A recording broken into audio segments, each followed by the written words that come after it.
morning, welcome to EMTV. Offline, online or hybrid. University education will never be the same as before Corona. The Deans of Education expect that online lectures are here to stay. Students seem to prefer them. They like the flexibility it brings, although sometimes it also brings some uncomfortable situations along.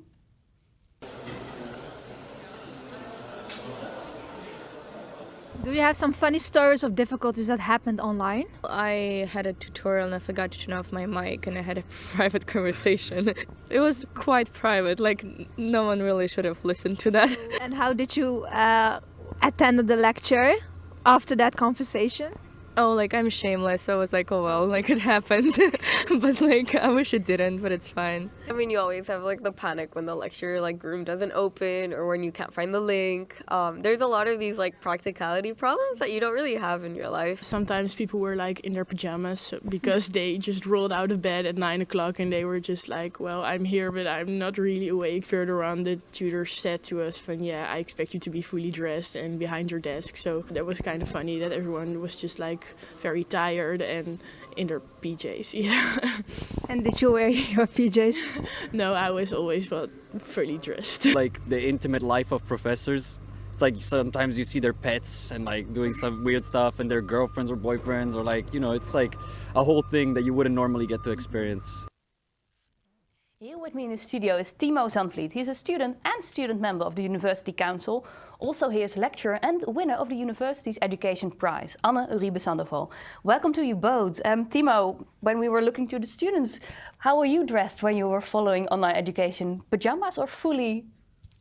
Most of the time I'm fully dressed. I try to at least. But if I roll out of bed a few minutes before, most of the time, then it's harder to get fully dressed. Yes. And you're a student. Is this also what you like about online education, that you can roll out of bed and start immediately? It is one of the advantages, although it's not the main advantage. What is the main advantage? For me, it is that you can follow it whenever you want to follow your lecture. So you're flexible and you have kind of autonomy over your own education. And I think that's really valuable of online education. Anna, you're a lecturer and you won this year the Education Prize of the University. You swear by offline education. We will talk with this in a minute, but first, what do students think? What will education look like in the future? What is the future of education in your opinion?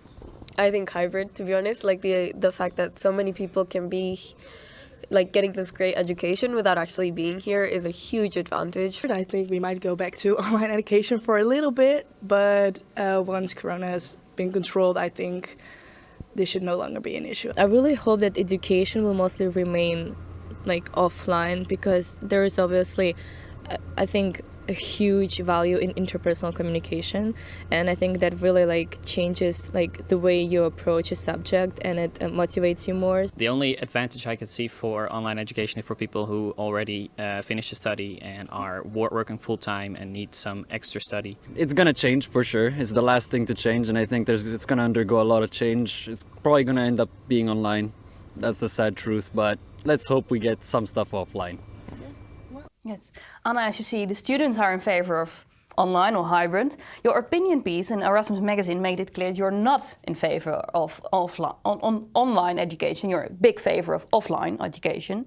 In your article, you write, the most important thing that happens at the university is not the lecture itself, but what happens around the lecture. Can you explain? Well, I think that the idea that what we do is information transmission, it's a bit off, right? If you only want to read or get something from a book or a video, you can do it already, right? So what happens in university is the moment of discussion. What happens before the lecture when you are discussing with your colleagues what you have read, what happens after the lecture when you try to unravel what happened in that place, and especially what happens in the lecture or in the seminar, right? When you have the opportunity to discuss with your colleagues, with your teacher, about the subjects that you have there. It's not something that is static, but something that moves and actually changes. I believe that knowledge is created in the classroom. So that's why I really propose that we have to still have our own offline classes. Yes, so offline only would be your preference. Yes, but let's understand that there are many things that will be online. It's normal, like we do many things online. We read, from articles in the library, right? That's already online. We might see some videos. I'm a media studies scholar, so of course I have my students watch Netflix, and they don't have to be with me sitting by my side to do that, right? So there are things that we'll do online, and we keep on doing online. But the classes, the experience of the university, I do believe has to happen offline. Yes. But Timo and the other students seem to think that a hybrid version of education will work. And we conducted a poll among students, and they, well, said the same thing. What do you think? Will hybrid be then also acceptable for you? For me, as a lecturer, it's a bit of a nightmare, right? In the sense, let's imagine what are we talking about when we say hybrid? Is it hybrid, as Timo was saying, maybe watching the lecture at home at whatever time, or a knowledge clip and then coming to class? That's one kind of hybrid. Another kind of hybrid is having to go to the classroom and give offline education at the same time that you're trying to cater to online students. That doesn't necessarily work. What do you think? What will education ideally look like to you? Offline? Yeah. Yes. For me, offline is a good choice. And Timo, well, you're here as a student. What do you think? You hear some disadvantages of online, some advantages of offline. How do you feel? Well, for me, there are a lot of disadvantages which were named that there are ways around. For example, I think that one-way information streams can always be online. If there's no interaction needed, why not do it online? You give way more flexibility to the students. But yeah, on the other hand, yes, there are some disadvantages of online, because having a discussion or interaction with other students is way more limited. So for example, tutorials and everything, yeah, it's better to have those offline in my opinion, but there are a lot of things which can be do online, and I think we should do them online. Anna, do you agree? It's open to what are we talking about, right? Like, if I understand correctly from what Timo says, is this idea of the lecture, for example, being online, that it always has to be there. Look, this is not new, right? Online lectures have been there for a very long time. It's not necessarily in the case of Erasmus, but for years you have been able to watch lectures from Harvard or from different schools all over the world.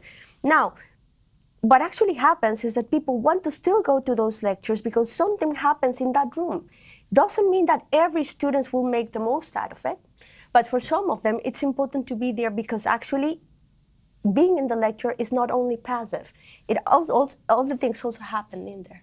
But the fact that Erasmus is way behind compared to other universities in the Netherlands, because most of the universities have like recordings and everything online of the lectures, and Erasmus didn't have it like before Corona, and now they kind of have it, but they were kind of going back, but now they have to have everything online again because of the changing pandemic again. But are we as Erasmus then behind?